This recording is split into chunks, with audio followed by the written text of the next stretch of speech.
اعوذ باللہ من الشیطان الرجیم بسم اللہ الرحمن الرحیم وَإِنْ جَاهَدَاكَ عَلَىٰ أَن تُشْرِكَ بِي مَا لَيْسَ لَكَ بِهِ عِلْمٌ فَلَا تُطِعْهُمَا وَصَاحِبْهُمَا فِي الدُّنْيَا مَعْرُوفًا وَاتَّبِعْ سَبِيلَ مَنْ أَنَابَ إِلَيَّ ثُمَّ إِلَيَّ مرجعکم فَأُنَبِّئُکم بِمَا كُنتُمْ تَعْمَلُونَ۔ لیکن اگر وہ تجھ پر دباؤ ڈالیں کہ میرے ساتھ تو کسی ایسے کو شریک کرے جسے تو نہیں جانتا تو ان کی بات ہرگز نہ مان۔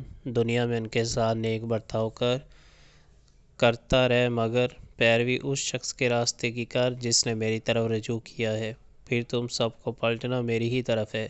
اس وقت میں تمہیں بتا دوں گا کہ تم کیسے عمل کرتے رہے ہو۔